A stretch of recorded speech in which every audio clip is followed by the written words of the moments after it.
Regular meeting of the Navasota City Council is called to order on Monday, the 26th of June in council chambers. Let the record show all council members are present. Welcome. Thank you for being here this evening. We ask that you put your cell phones in the silent mode.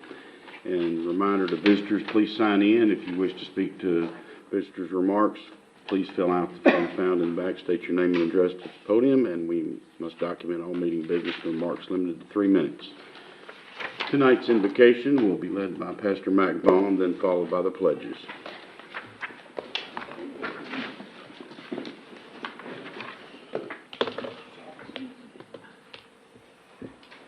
Sorry, I'm a little slower tonight, SIAC. Oh, jeez. My, it's good to see your smiling faces. What another day we gather to take care of the business of the city. What a blessing it is for each one of you that have the skill sets and care from your heart about our fair city. Even the attorney, you know. Let's pray. Oh, gracious God, we just give you thanks and praise. We thank you for all that's assembled here today, as well as citizens and the council. God, we thank you for the vision that continues to be cast for our city. We thank you for the staff that is assembled that is stellar in relation to so many other city staffs. We thank you for our city manager. We thank you for our first responders and our law enforcement, God. We are truly blessed. And now let us conduct the business of the city, and may your spirit and grace lead us and guide us in all that we say and do. In Jesus' name, amen. Amen. I pledge allegiance to the flag of the United States of America and to the republic for which it stands, one nation, under God, indivisible, with liberty and justice for all. Honor the Texas flag. I pledge allegiance to thee, Texas, one state, under God, one and indivisible. I took that in the right way. I took it as a compliment, so I'm sure that's how you intended it. Yes. Yes. I can expand it. No, that's okay.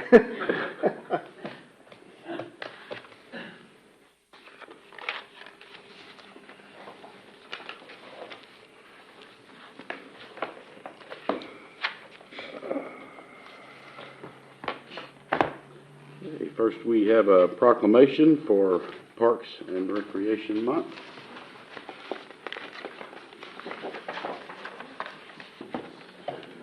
Mayor? No remarks of visitors? No remarks, business? No, sir. I was just going to tell you that.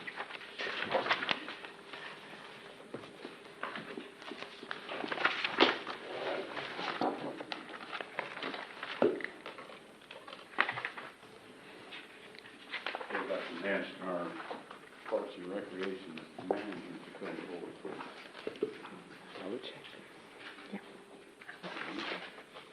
Everybody has not met Ryan yet. Ryan is leading the charge with our Parks and Rec in here in Navasota and really getting things going great.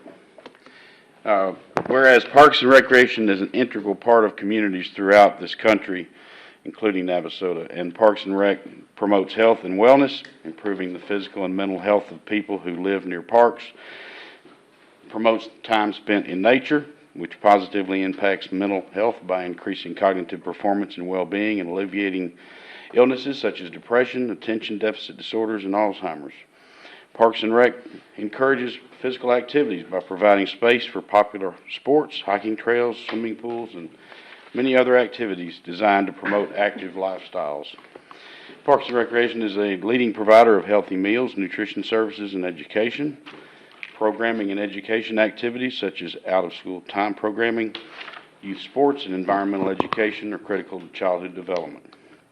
It increases communities' economic prosperity through increased property values, expansion of the local tax base, increased tourism, the attraction and retention of businesses, and crime reduction. It's fundamental to the environmental well-being of our community and is essential and adaptable infrastructure that makes our community resilient in the face of natural disasters and climate change. Our parks and natural recreation areas ensure the ecological beauty of our community and provide a place for children and adults to connect with nature and recreate outdoors. And whereas the U.S. House of Representatives has designated July as Parks and Recreation Month, Navasota recognizes the benefits derived from parks and recreation resources. Now therefore be it resolved that I, Burt Miller, the Mayor of the City of Navasota, recognizes the month of July as Parks and Recreation Month in the City of Navasota, dated this 26th day of June.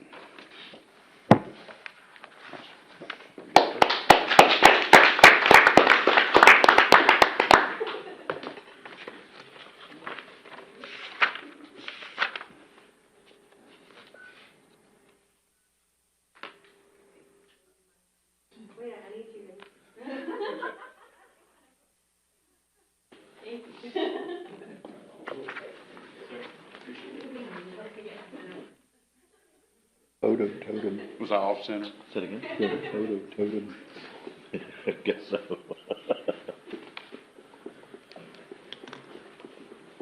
Never heard it called that. Mr. Weeks?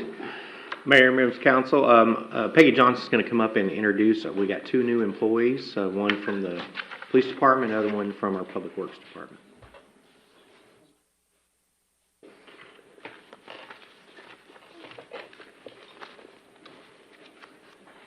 Good evening. Peggy Johnson, Human Resource Department. Peggy Johnson, Human Resource Director, I'm sorry.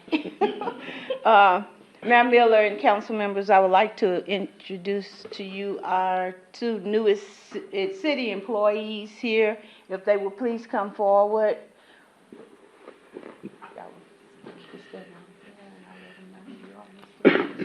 Right there. First, we have Robert Wilson. He was hired with the City of Navasota on June the 1st as a sergeant investigator over our Navasota Police Department Criminal Investigation Division. Robert Wilson grew up in Brenham, Texas, graduated from Brenham High School. In May of 1981, he owned his own air conditioning and electrical business in Brenham until he moved to the city of College Station in 1988.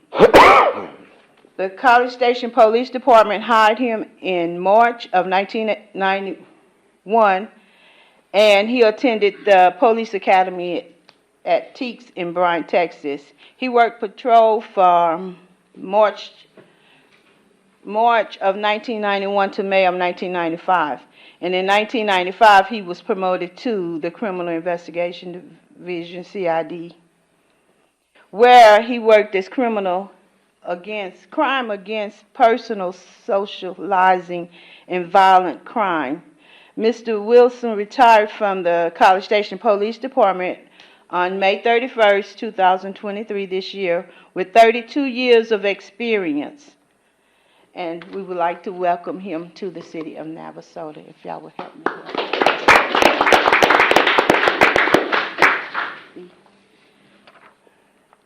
Next, we have Marquise Pratt.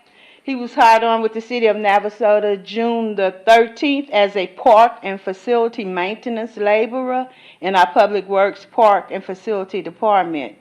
Mr. Pratt was born and raised in Navasota, Texas, graduated from Navasota High School on May 25th, 2013.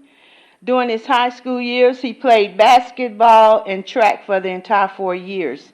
He was employed with NOV Grant Prodico as a machine operator for 3 years and worked for the Texas Department of Criminal Justice for 6 years as a correctional officer, field boss.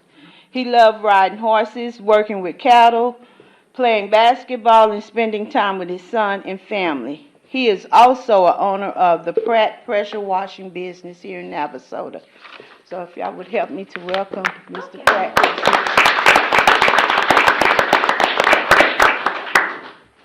Thank you. y'all. Thank you. Welcome.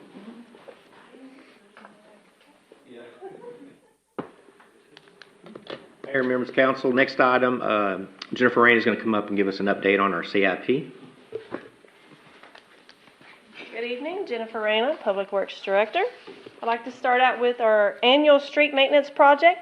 All the streets that have been chip sealed are completed. So all the streets that we have done for that project, is besides the cemetery, are completely finished. So the cemetery streets will be, begin, probably at the beginning of July.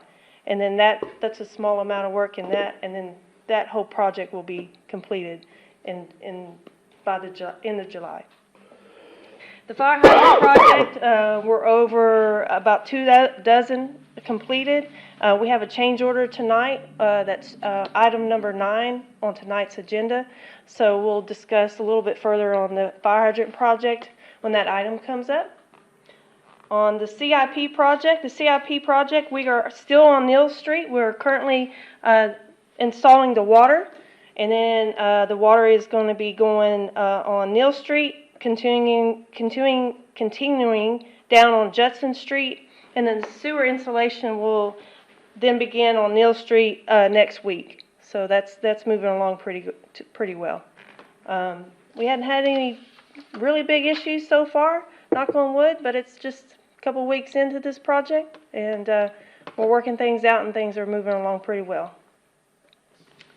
Then I have, let's see, fire hydrant. We also have, that's a change order on number 1, CIP project.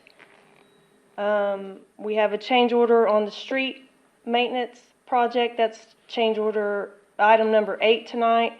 And then the airport utilities for the north side, the bid award will be on item number 7. So we'll go in more in detail on that project. I do want to inform AWAS. I'll give you a little AWAS update. So the FAA will be commissioning the AWAS this Friday. So it usually takes about an hour for commissioning to be completed. And then after the completion of that, then we'll be 100% legal. So, a little bit more information for you. Tell us. I will. Do tell. Do tell. If you go to aviationweather.gov, you can find our Navasota Airport weather. And as of 5:10 today, we're at 97 degrees with winds from the south, about 14 miles per hour. Clear vision. You know, I'm not a weather person. You may have missed your calling.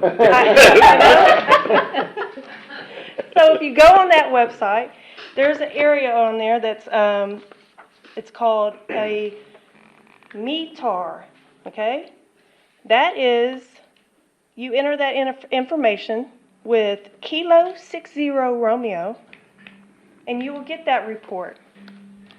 So once you enter that information into that area, then it pulls up the airport weather with winds, dew point, so on and so forth. I haven't played around with it just yet to see it. I'm not a pilot by any means, but if you do it raw information, you want to understand it, you need to decode it, and then you can get real-time information on that. So it is given real-time as we speak, so we are on the network on that. Nice. So that's one website that I know of. There's another website that's an app that for pilots. I do believe it's called ForeFlight, that people can download, and they can also get that information.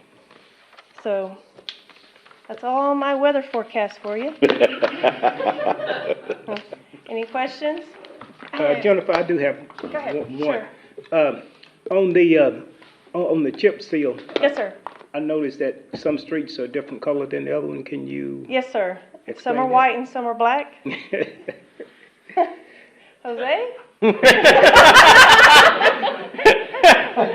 was my same question. Okay. So that kind of goes along with the change order that we'll discuss. It has something to do with the type of oil. Types of oil. And sourcing of the rock. Yeah. Jose, you might be a good person to come explain the white and the black rock. While you're at it, I'll go ahead and address the other half of that question that I had, which was someone had asked me about what was being put down and how it was better than the beautiful asphalt they had had before. And I didn't know the difference about what was going down now and the asphalt that we had before, but they thought the asphalt was beautiful and they wanted to know the difference. So, Beautiful, why are we replacing it? So we're not really replacing it. Basically, what we're doing is adding life to the asphalt that is already there. We're not replacing anything, and it will be better. Obviously, right now, it's still there. They still got to clean the loose material that is there, and it definitely will look so much better. Yeah, we don't have the asphalt there anymore, but it will protect the road for another 8 years. That's the meaning of the chip seal, protecting the road for extra time. Give it longer life. Yeah. Maintenance project. It's a maintenance project, yeah. So you will go back and all of the loose gravel, remove Yes. it from Will it? be swept up. Yeah, so the contract will come and sweep it. So they want to make sure that everything accommodates in the spot, so everything is going to be, because obviously when they throw it on there, some rocks will be on top of the other rocks, and there's will be a little areas where there's nothing on there. So as the vehicles go through, as they're moving around, Settles it it sticks down. a lot better. And then all the loose gravel there is there, they'll sweep it to the sides, and then they'll take it with them. So it will look definitely so much different. You still will not be able to ride a skateboard or go rollerblading on them. No. But it prolongs the life of the asphalt. That's the whole reason why we're doing the seal coat, is a maintenance project. The other reconstruction projects need to be a capital improvement project. Okay. It's just maintenance.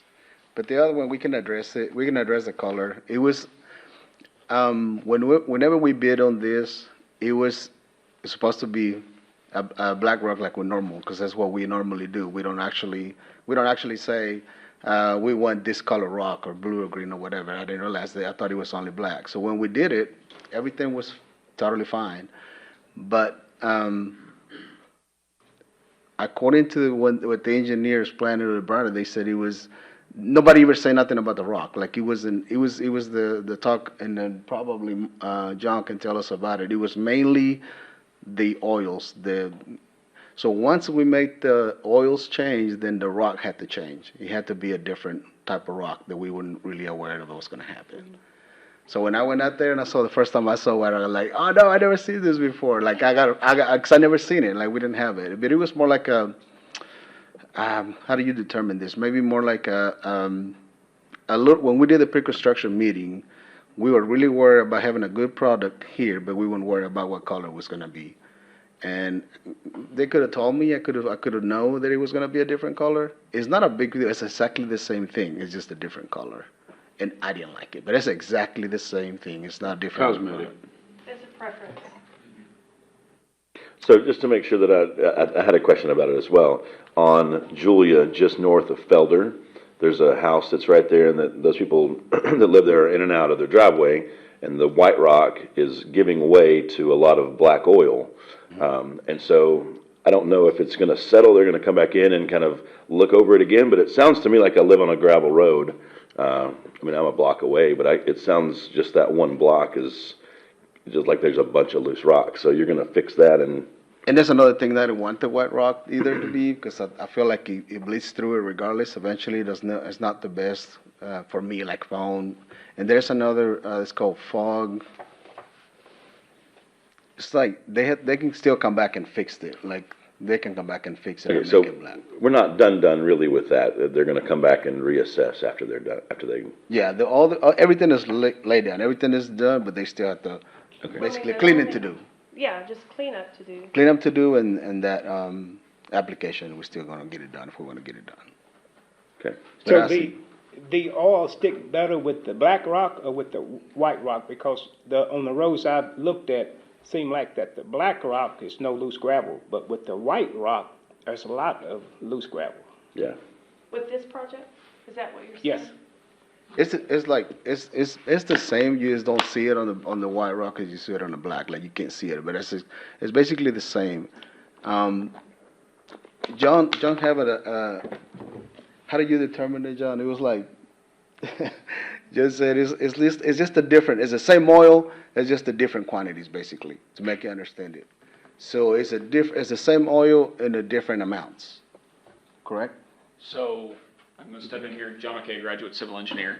So, what's happened with the black rock versus the white rock, the black rock's actually sourced out of Uvalde. It's got some natural tar in the ground. That's what's giving it that darker color, is it's actually got a little bit of that tar in the rock. Like we talked about, it's aesthetic is mainly what it is. The white rock actually has more oil applied to it. it's actually what the change order coming up is about. But the white rock, I think you're more noticing the difference in color of the gravel coming back up than you are actually having a different amount. So this chip seal, really what it does, it's where there's a road that's got good bones to it, good skeletons still on it, you go through with a layer of tar, basically oil, emulsion oil, and it kind of waterproofs it. And then you put this gravel on top of it so that the cars aren't taking off that waterproof surface. Because that's what really extends the life of the road, is getting that back to being waterproof. Because the issue with any kind of gravel road that you have or any kind of unpaved road is always in the rain you get those ruts. And that's just because it can't shed that water. It gets into that soil, and once it gets in there, that dirt starts expanding up. You tear on it with your tires, it tears it up. So this is really kind of the chip seals of waterproofing and a new weathering surface that people can roll on. That's the majority of what that chip seal side of the project is.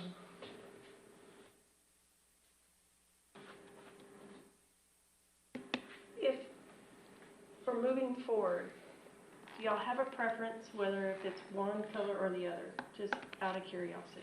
Now, I was just kind of curious because, you know, you ride down one street, it's white, ride down the other street, it's darker color, so I was just seeing it, they run out of one color and just, They started with the white, and we went out, and the process was, we're gonna have to rebid the project out, we're gonna have more time delays, and then we told them just to move forward, and then they came back and found some other gravel for us.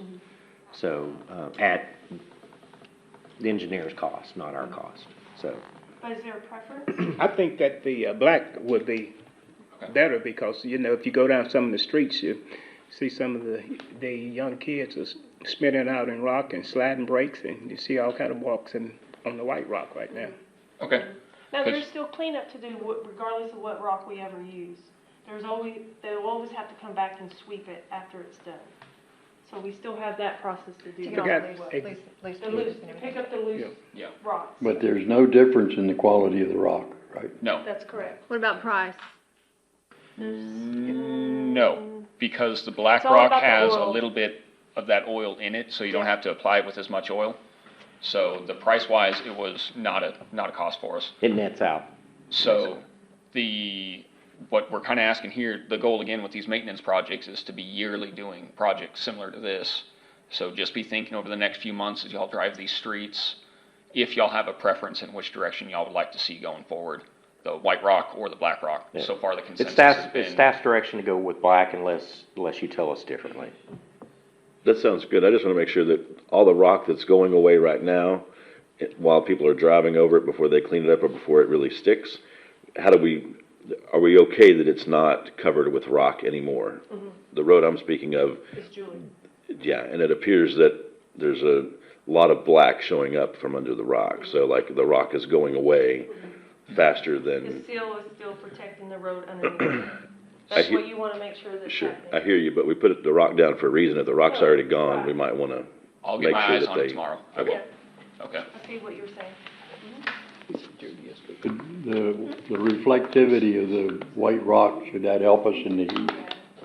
The heat, somewhat, but not, it looks very dark. The dark rock looks very dark from the car, but when you get out there and actually look at it, it's lighter than, it's about Jason's jacket color, is really when you get down and stare at it, it's about that kind of gray. So it makes a bit of a difference, not a lot. That's all I had. Any other questions? I just wanted to be able to explain it. Because someone had asked me about it, and I was like, I have no idea. I will find out, though. No, So, that's what it is. I made We're- notes so I can explain it, and if I have any other questions, I will annoy Jason. There's also, I think it's called Fox Seal. There's another product that we can do it to make that white rock black. And I think we might. We're go that looking into direction. it right now. We might go into that direction. Just to make it look a little bit more uniform. So it's fixable. We just need to get to it. Thank you. Thank you. Thanks. Reports from council and boards and commissions.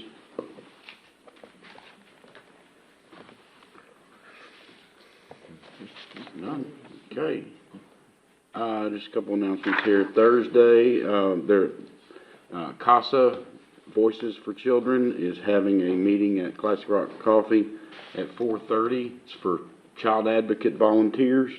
If you know of someone that might be interested in just hearing more about it and what that volunteer would do, please come to that meeting at Classic Rock at 4:30.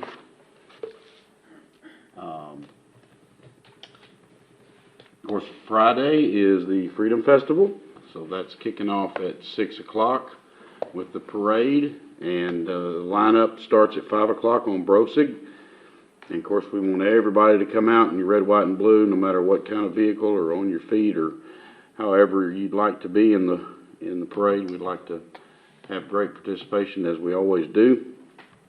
And there'll be a water slide, bounce house, cornhole over here at City Hall, and then at 7 o'clock, the Texas Unlimited Band plays all genres, is going to be here at 7. Bring your chairs and coolers out for that. I think there'll be some food trucks. Is that right? Out there as well. And then the fireworks kick off 9:15-ish here at, or they will be coming from Bruley Field, but you'll definitely be able to see them all over downtown.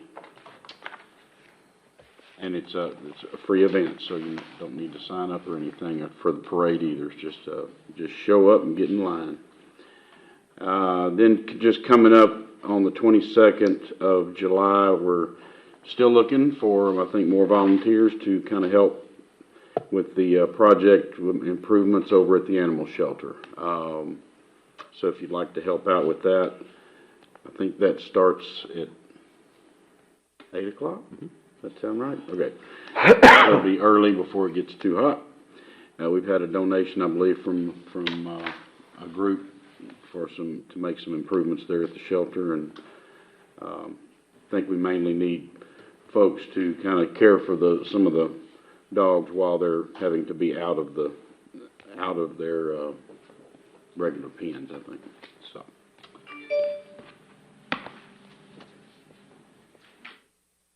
Mayor and council, also on your weekly memo, I included this Thursday, staff's going to be getting together to work on the remaining of the year and next year's calendar.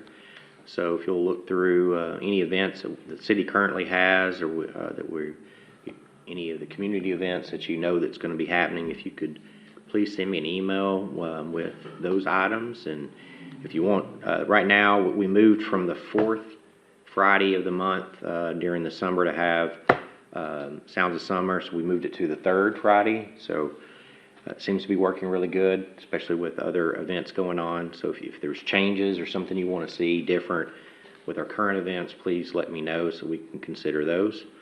Also, for this Friday, I will have the fire department will have the fire truck out front here, ready for y'all to get on board and participate in the parade.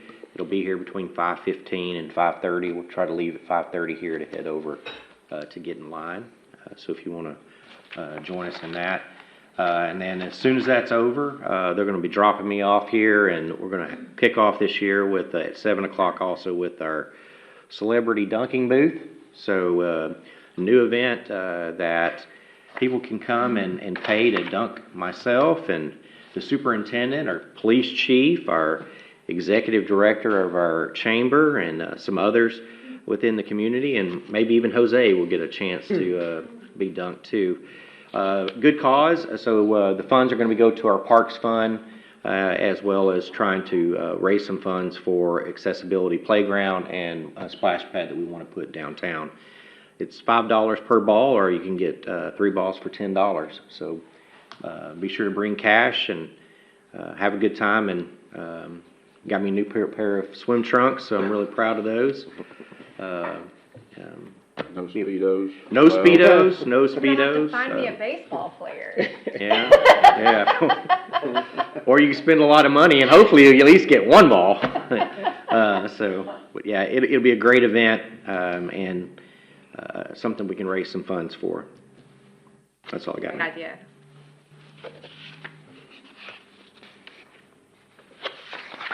Item 5, consideration and possible action on Resolution 740-23, designating the persons authorized to sign checks and authorizing designated persons to access bank accounts for certain purposes.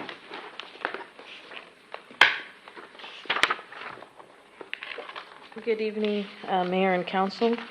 We are requesting approval of Resolution 740-23, which would designate or update the designated people that are authorized to sign checks and those authorized to access bank accounts for certain purposes. At present, we have you, the mayor, the former Mayor Pro Tem, Mr. Grant Holt, the city manager, and myself. We are recommending to remove the former Mayor Pro Tem.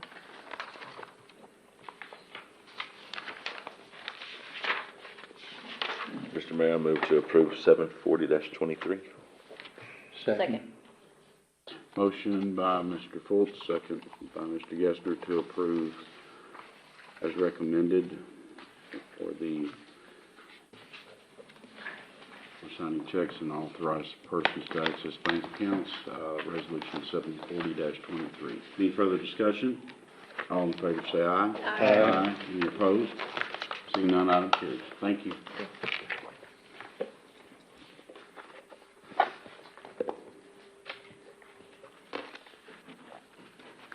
Item 6, consideration of possible action on approving the scope of work from National Signs LLC for citywide wayfinding Phase 1. Good evening, Mr. Mayor and City Council. Raina Teixeira, Economic Development.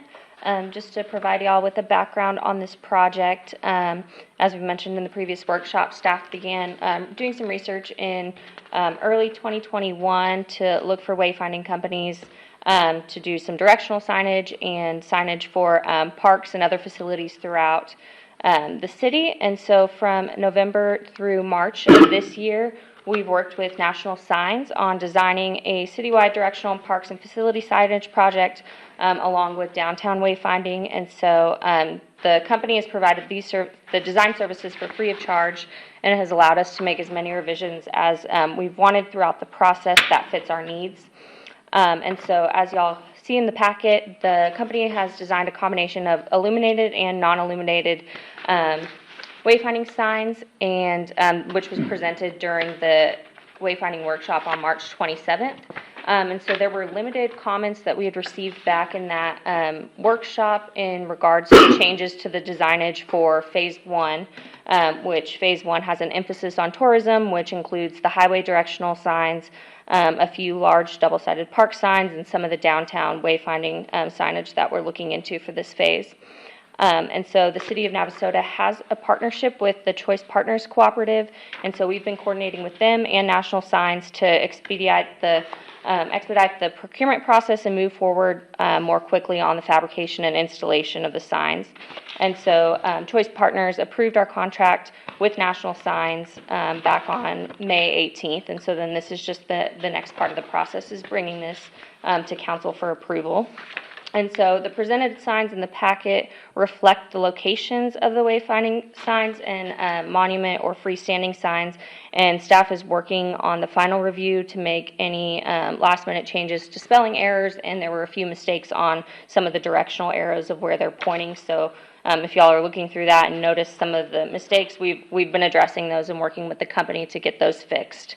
And another comment I wanted to bring up is, as discussed in the March workshop, per city codes, the directional signs and parking signs will not need to go through an approval or variance process.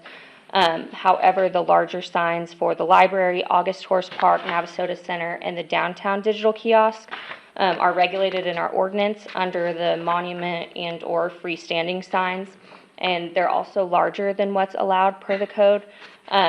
So it will be City Council's discretion and decision if they want to approve them at this point, with the understanding that we will either need to bring this back to council as an official sign variance request, or there's also the option of adding a provision into our sign ordinance that exempts public facilities from the applicable sign regulations. So I also do have an update after this about the library sign, but I just didn't know if y'all had a direction on whether the variance process was something that y'all wanted to go forward with, or if staff wanted to make that provision in the ordinance, just because knowing in phase 2 we'll also have several more park signs that might need to come for council approval, whether through the formal variance process, or if it's addressed in that ordinance provision.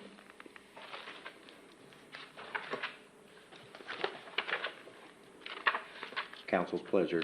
Carrie, what's the preference for legal? Just to refresh your memory on that, remember we had the issue come up with the Crime Stalker sign, and so we added the provision in the sign ordinance that allows for, in certain areas, it allows public facility signs, but there are some size limitations on those signs.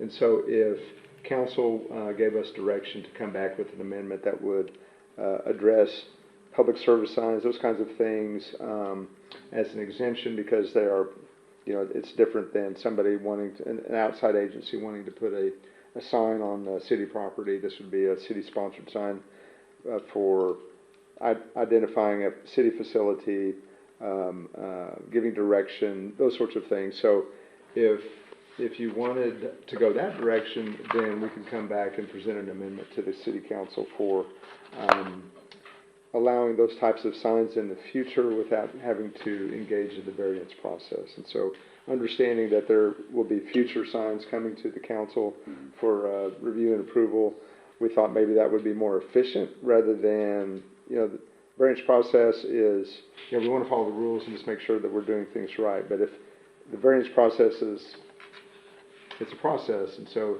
if the council is of the mind to say, well, in this narrow situation, we're good with, as long as, the city council approves the signage, that sort of thing, allowing those to be installed on city property, then we can come up with some language that would address that situation in the future so that you're not engaging in a variance process every time for those signs that would exceed the existing regulations. Do we do anything different with text dot signs? I think if it's a text dot sign and text dot right of way, then they do what they want. They do what they want. Yes, sir. We ought to give ourselves the same It's very similar. leeway, isn't it? Yes, sir. It would be very similar. And it would just be on city property or city right of way. Why do our signs need to be bigger than what we allow?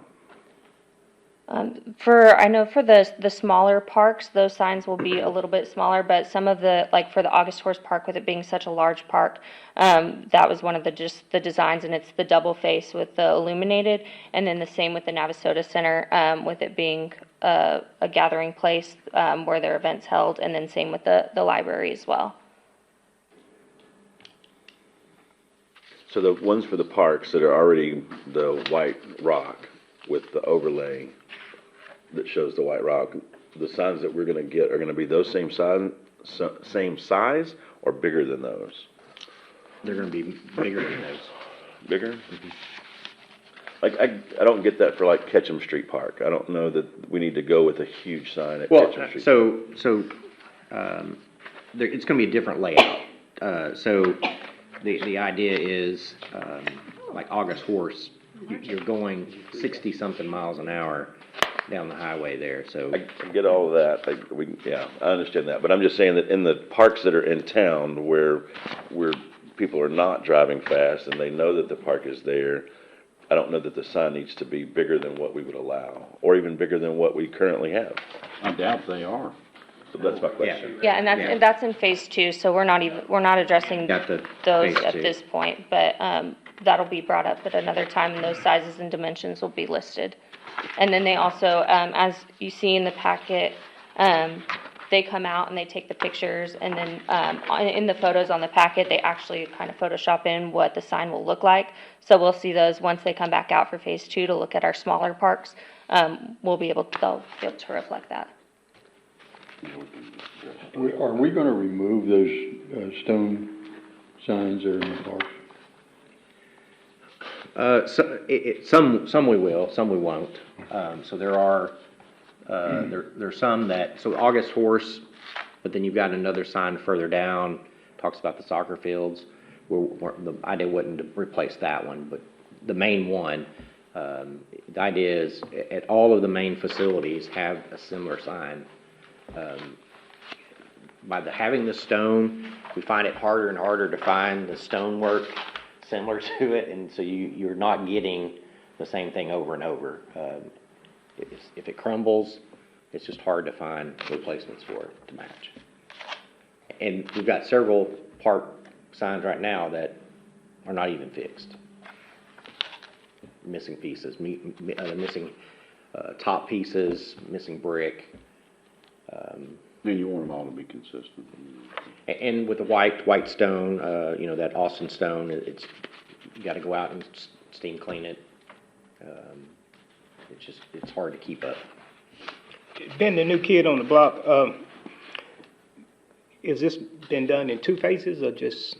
This is the first phase. No, So- but I'm saying is it? We're doing three phases. Okay, 3 phases. So what's the second and third phase? So the second phase is once you get into town, getting your directions in town. So the main signs that you see here on is on the main thoroughfares. Once you get into town, so for instance, once you get halfway down Washington, as you get closer to the ISD location there, it'll have a sign that points, okay, Navasota Center is this direction, ISD is right here, downtown is this direction. Or if you're coming from your house down this way, once you get further down into downtown, it'll point ISD's this way, Greeley Stadium's this way, Navasota Center this way. So it's more focused on internal. Phase 3 is where you get into, I think that's where we're the parks, right? It's the actual park signs themselves. So we spaced it out. The hotel motel funds are allowing us to, we're allowed to use hotel motels funds for these because it's tourism related. And since we receive about $140,000 a year in hotel motel funds, and we have a significant fund balance. And so we started pulling down on that fund balance to not have a significant amount in there because we can only use hotel motel funds for specific purposes. And it's usually for providing some grants and the Arts Council for the Navasota Artists in Residence. And we can also do a little bit of advertising.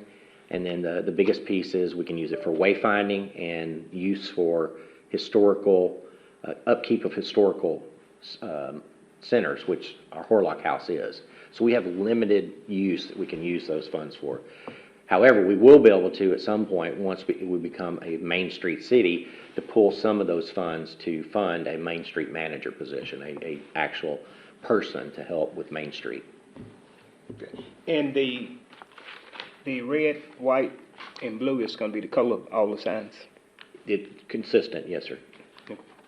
And that is except for in the historic downtown district, because we wanted to distinguish that to make it known that you are in downtown Navasota versus throughout the city. Yeah, so everything in the downtown area will have that. It's in. I'm trying to find it here. It's the brownish. It's the brownish color.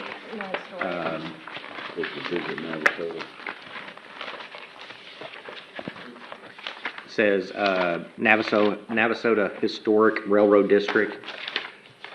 So it's the other part is rebranding our Central Business District, the downtown area, as being the Navasota Historic Railroad District, the entire area. And so that sign, that's why there's an actual train on that sign, and just the color scheme, as well as has a railroad track on one side of it.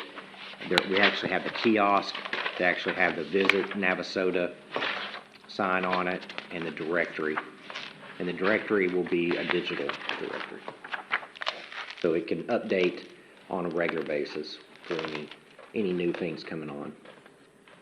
And I also wanted to mention that within the last few days, staff has received a comment from a resident and then one internally regarding the library sign. And so that's shown right there. And they've expressed the need and want to have a marquee, keep the marquee as a way to promote events that are being held at the library. And so since we've had those discussions the last day, we've reached out to National Signs to see if they can provide us a design, a digital rendering, and a quote of what an option would be like to include a digital programmable marquee with an LED display. And so if y'all see, this is just an example that they've done, the company that we're working with, that they've provided for the city of LaPorte. So they should be getting us a design by next week and what that price would be.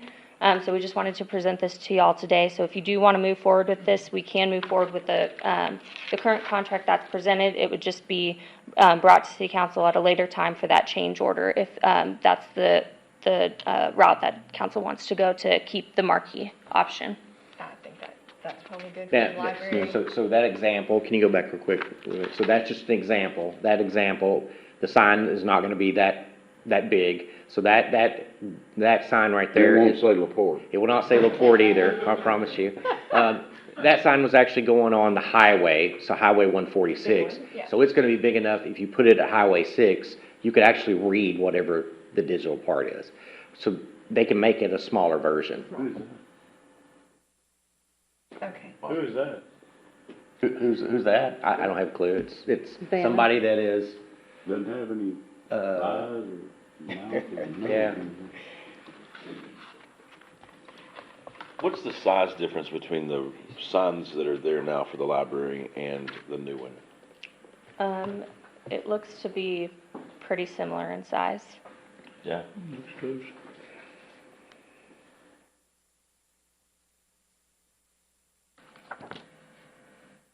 So the company came out, they actually walked every site, because one of the things we have to make sure, for just engineering purposes, is make sure that line of sight, once you come up to the end of a street or wherever it is, so for instance, when they're pulling out of your parking lot beside your business there, that they're able to see what's coming down the road and not have to inch out into the street. And so that's one of the big things. And on the frontage road, there was a couple of signs that they asked us, hey, we got to move it just a little bit. So they worked really close. They actually said they came out on site and measured and did all the measurements and everything for that. And then all the ones that go right, like next to Highway 6 and everything, we have to have text dot approval for And that? so And they the company's do working that. on those They- text dot approvals. Handle all that. They handle all of that? Yep, they handle all that for us. And just to And make, they've done it in other communities. That's good. because we have worked so hard on the sign ordinance, I hate that that's my hang up. But It's my hang up too. this is what we don't allow, and it's probably larger than what we would, probably larger, and it's not a monument sign because there's no area between the bottom of the sign and the ground. So we've spent a lot of time trying to convince our citizens that this is the way we're headed. I don't know why I get hung up on that. This is, when the building across the street wanted to put in a new sign, it had to be all the way to the ground. And just because we're the city now, we're gonna say, oh, well, we don't have to do it, but you across the street do have to do it. That's kind of, that was my question originally, that's my only hang up at this point, is I think we should keep consistent with what we allow. We can change the ordinance, but how do you explain to anybody else, well, we did it because we're the city? I take issue with changing the ordinance and making rules for thee but not for me. That's the first thing that popped into my head. As we all know, that's not something any of us as citizens appreciate. So I do think that is skating on thin ice, because the sign ordinance is a thorn in a lot of business owners' side in the town. And I think that if the city is going to try to have a larger sign than it's allowed, then it should have to go through the exact same tedious, long, pain in the rear process that everyone else has to go through. And that's just kind of the direction and feedback that we wanted from y'all moving forward on that, which route y'all wanted to take. That's just my personal opinion, so. So when they originally put all the designs together, they really weren't referring to our current ordinance. They were just saying this is what we're gonna throw out as a proposal. Well, it wasn't so much throw out, it's just based on their experience on the size and what it needs to be from the roadway. is what they came up with. And taking into consideration speed limits as well. Yeah, and the thought is having that space underneath it. Sure, you can put the blue and pull it all the way to the ground, but then you've got to figure out how you're going to maintain it. So you're going to put a weed eater. Every business owner that's put a sign up that has to be a monument has gone through that same thing. So, I mean, we probably should swallow the pill and do what we're requiring everybody else to do.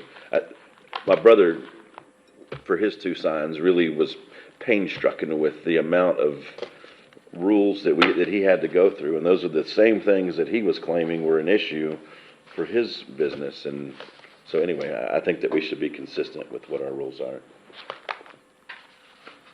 And just for reference, most of the signs that are being proposed, that's why Randon noted earlier, some are monuments, some are freestanding. But like this one, for example, this one would be considered a freestanding. So it is larger than allowed, it is a little taller than allowed, but this would be considered a freestanding. So a gap under would be permitted if we decide a freestanding is the best for the library. In the Central Business District? Or the overlay, sorry? Correct, yeah. Yeah, so there's certain rules for different kind of signs, but this one specifically, it is a freestanding sign, probably closer to that definition, and so then it would just have to conform to the freestanding requirements, which is smaller and shorter.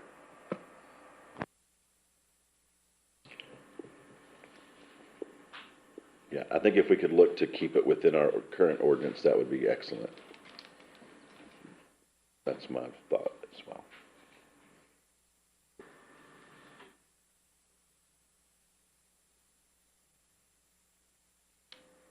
I mean, it's a great idea. I love it. We've been trying to get to here for 8 years or 9 years, so.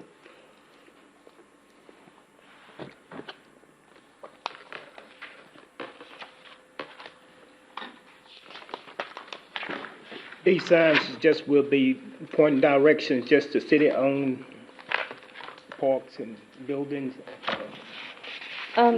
So we've gone through and kind of marked out some of the main or like major attractions, since this one is an emphasis, this phase is an emphasis on tourism and bringing people from outside in and pointing to some of the larger facilities. So a majority of them are city facilities like City Hall, historic downtown, some point towards the cemetery, some point towards August Horse Park, the public library, the airport, but some of them, the one over by Walmart area, we did have a sign or a direction pointing to the high school, just knowing that with all of the major upgrades that the high school and ISD has done, it's bringing in a lot of people for tournaments and bringing a lot of people in for overnight stays, so that's probably something that's a big visitor attraction is the high school.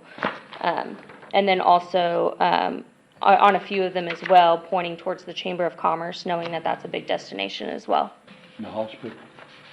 The hospitals, we have, those are planned for more of the inner city directional signage, mainly for the benefit of visitors and people traveling within the city already. There's already hospital signs out, it should be out on the highway with the H on it. Yeah. In the direction.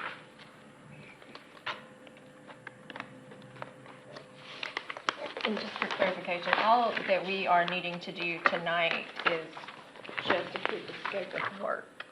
Yes, that's correct. And then based on the feedback, just kind of reworking those larger signs to fit this within the city ordinance that's existing. And then also the moving forward on getting that information on the digital kiosk or the digital marquee for the library sign. And then those with it being a digital sign would need to be brought back. Yeah. So for sure, the library digital kiosk, that will have to come back as a variance, because those are not permitted in the overlay district. And is that something you have to take to public comment? Yes. Yeah. And is the recommendation from staff that be a sign that does more than just what the current sign does? Like, would we change it from this picture to that picture, or would it be just like what you currently have on the top? No, it would not, no. It would flash and change? It'd be It'd be digital. like that other. Well, it doesn't have to flash and change. It could just be a digital one slide. It doesn't have to be, but you'll have that option of how you want it to be. Similar it to can what we promote approved all for the city church? events. Yes, not just it's similar to library. that, to what the church has. It's all digital now. Or It's- LED, it's- not as bright. Lasts a lot longer, easier to maintain. programmable from any phone, laptop. You don't actually have to be on site to be able to make the changes to it. To go ahead and change that. Yeah, you don't have to go in and change letters or anything like that. And so, based on that, we know there's gonna be a different cost on that too. So we would bring all that at one time. Okay. I mean, me personally, I have no issue with some of the signs being of a larger size. I just think that if we're gonna do something like that, we should have to go through the same process that citizens have to go through. And that's what we wanted to hear back tonight, to understand. Okay, so everything pictured in this agenda item is phase one. It's phase one, that's correct. Just as I'd mentioned, there's a few spelling errors that need to be adjusted and some arrows that need to be changed. Yeah, it's And not then always horse, it's horse. Yes, we noticed that one. Somebody might think there's a horse farm out there. And it's not on Stadium Drive, is it?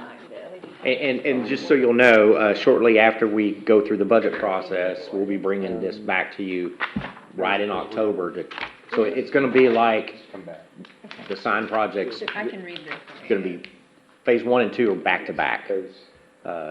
So, as soon as we get going with this, we'll start working on the phase 2 portion of it, and then bring to you in October what that's gonna look like. Just a couple of comments over just some of the things that I saw in there. There's a sign that's going on the visitor center. I'm just hoping that we can find a good place to relocate our train town sign. I'd like to make sure it stays downtown. We had discussed the possibility of moving that to the backside in between the restrooms, since there's no signage there, and then there's that parking lot, so it'll have good visibility at that spot. As I like the sign that's proposed. And the one other thing I noticed on the street signs, the brown ones that are replacing like the green ones that we have just in the downtown, I noticed there wasn't one for railroad, so I didn't know if that got missed or was so it not intended to be? For the street signs, this is just the design that they had in mind, so we, our team got together and looked over, there's gonna be 30 signs that are replaced, so railroad streets included in that, so it's there's gonna be. way more than's pictured? Yes, this is Okay. just the design, Okay. mock-up of it. Okay. And, also, all of the street signs will look like the one on the first page with that historic railroad district. With the little topper. Yeah, on Yeah, it, instead yeah. of both of them combined, since our street signs are at a V and not at a T.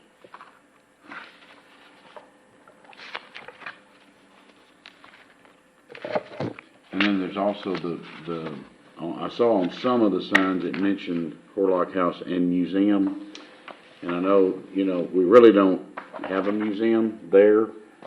So I don't know that we wanna, That was another Vote topic that we we're- discussed. We Yeah. had just we had them put it on there just to see what it would look like. And, we believe that the Horlock House Art Gallery Yeah. would be, Yeah. a better fit just Yeah, I for, think of so. what the use is Just for that kinda have the- facility. just didn't wanna lead people to something that's really not there. Agree.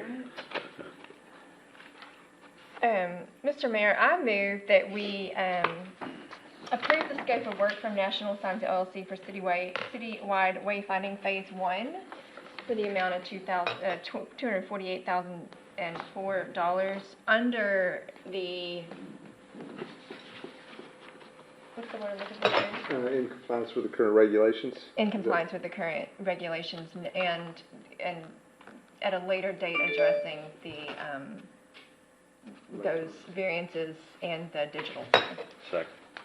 Motion by Ms. Peterson, second by Mr. Folks, for approving the scope of work from National Signs LLC. Wayfinding phase 1. Any further discussion? All in favor say aye. Aye. Excuse me?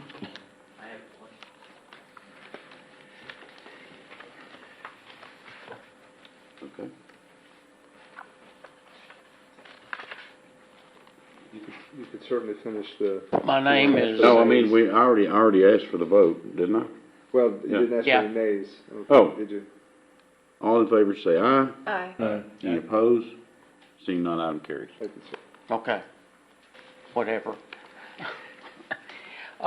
Did I understand that we're gonna have a marquee and a sign out on 6 directing people down 105 West or Washington Avenue?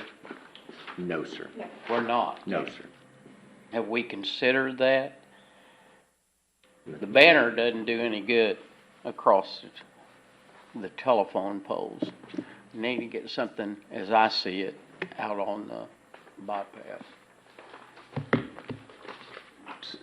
I'm lost here, Mac. So what? An LED sign, you know, essentially the merchants could pay to post whatever they have downtown out on the highway to where they'll know where to turn and direct them to any special events that we're doing, something that would give some directions off the highway to the downtown. Okay. That's all. Okay, thank you.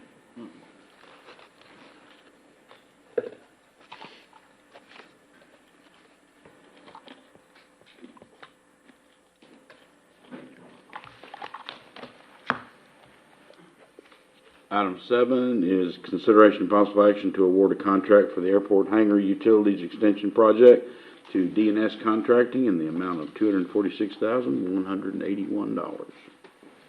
Good evening, Mayor and Council. John McKay, graduate civil engineer. This is part of our CIP capital improvement program. It's been budgeted for. We received in bids, 2 bids, one from Texcon and one from D&S Contracting. We've used D&S Contracting successfully before, so is Blau, the engineer. That's why it's with the city staff's and the engineer's recommendation to go ahead and award the base bid here for $246,000. There's $250,000 in the budget, so we're going to extend water and sewer north of the existing hangars for more expansion as the AWAS comes on. We're seeing more growth in the airport. It's also going to do some improvements on that second drive on the south side, at least getting some better pavement in. If you look through the packets, there's a lot in there in alternate bid items that were asks, and prices came in too high to be able to go ahead and upgrade the fencing and the gates down there, but we can at least get the drive in better shape.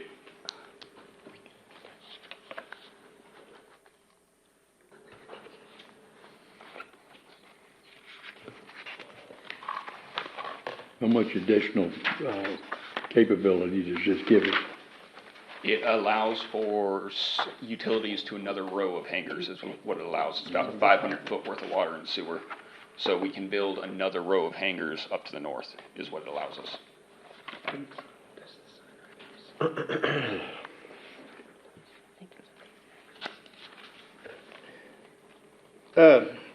Being a new kid on the block again, is the hangars out there filled? Is the hangars out there at the airport full? I think they're 100% full. Yep. Yeah. So we lease the property, so that the city doesn't own any of the hangars. We lease the ground, and then we have people build hangars. So on the north end, it's completely built out, and we need water and sewer for the D row, and then for 5 more additional box hangars that we're getting more and more requests to build out towards that end of the airport. So people just bring their airplanes out there and just leave them there? Yes, that's correct. And so we have about 72 airplanes that are stationed at the airport. And then the growth is still in high demand for more hangar space. Can you take me to it one day? Absolutely. Okay. It's a fun tour too. Okay.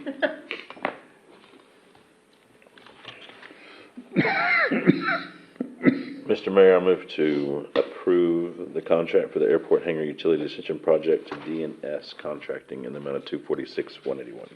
Second. Motion by Mr. Poole, second by Mr. Gessner to approve awarding the contract for the airport hangar utilities extension project to D&S Contracting in the amount of $246,181. Any further discussion? All in favor say aye. Aye. Any opposed? Seeing none, item carries. Item 8, consideration and possible action on change order number 1 for fiscal year 2021 and 2022 annual street maintenance project in the amount of $29,630.90. All right, good evening. We're back onto the road maintenance project here. This was a change order while doing the work, especially in the high heat. We really wanted the contractor to have a little bit more leeway in applying enough oil to get stuff to stick. And this is essentially that. It still comes in underneath the original budget. What was budgeted for was $450,000. This is $442 and change now, about an 8% change in the budget. We're going to have one more reconciliation probably next month as they go through and they count final square yardages, et cetera, but this is kind of the meat and the potatoes of getting this contract done. So this is $30,000 above what you had originally bid? So originally in the bid, the engineers had put a application rate of, I believe it was essentially 34 gallons per square yard is kind of how we go with it. And this was allowing them to get up to 40 gallons per square yard worth of oil. Or it might be 0.4. I think it's 0.4. But they call them kind of like mills. They call it just a 34 and a 40. But it allowed for a higher application rate of that oil, that emulsion oil that they're putting down on it is what it allows for. I remember when the city awarded your company the contractor that I think, I forgot which one of the council members up here said was that you was quite lower than the other bids. But now, can someone tell me is this other $30,000 to put him over the next bidder? I don't believe I've looked at that. I don't think so either, though. That was a little bit before my time, that award was, I'll be honest. I'm also a new kid on the block. I can't tell you that. But I can tell you that apples to apples bidding would have been the same. Everyone bid earlier at that 34. So bringing this up to a 40 application rate, whoever that second bidder would be would also have a change order on top of them. They wouldn't stay at the same. So the contractor or the engineer directed them to bid, rock with this much oil. That's what everyone bid, apples to apples. Whoever had won that bid, that secondary bidder, would have also had applied for a change order for the increase in oil application rate. Now, didn't I just hear that this street project is just about finished except the cleanup? Yes, sir. And so now you're coming back, you want $30,000 more? Yes, sir. Had we demobilized, because they were mobilized at that point, had we demobilized them, it probably would have been 2-3 months before we saw those roads starting to get done. Those crews, when they come in, they hit all that work. It was 4 miles worth of chip seal. They got it done in a week. When they hit, and they're on to the next project. So this was done pretty quick to keep them going, to make sure we don't end up further down their schedule into the fall. But overall, still below what we budgeted for Yes, the sir. entire project. Yes, So sir. we knew what the budget was. We had a number that we were looking to hit. Yes, sir. But they already did this, right? Yes, sir. Now, so if that's a policy decision that the council wants, staff to start following, we knew that this was priority of y'all's. Because if, number one, it got bid incorrectly last year, we had to rebid it again this year, and it wasn't done the previous year, and wanted to get it done as quickly as possible, understanding that, this change order was minimal compared to what the project was, and it was still under budget. Like he's saying, they would demobilize, meaning they would leave the site, take their equipment with them, and might come back whenever they have availability next time to finish it. That could either happen in the summer, or it could happen later on in the fall, or it could be in the winter, and then you're back to probably need to rebid the project. So that was a decision that I made. If it's something that council wants us to start looking at, my thoughts has always been, as long as it is the request is still under the budgeted amount, and it hasn't gone over 50,000, I'm moving forward with it because technically, I mean, you have some room there to work with, and I knew that council wanted this project to move forward. So that was the decision that I made with staff moving forward with it. Yeah. Thank you. I move for approval for the change order to the contract between the City of Navasota and Knife River Corporation in the amount of $29,630.90 for an increase to motion application rate for the fiscal year 2021-22 annual street maintenance project. Second again. Okay. Motion and a second. Any further discussion? All in favor say aye. Aye. Aye. Any opposed? Seeing none, item carries.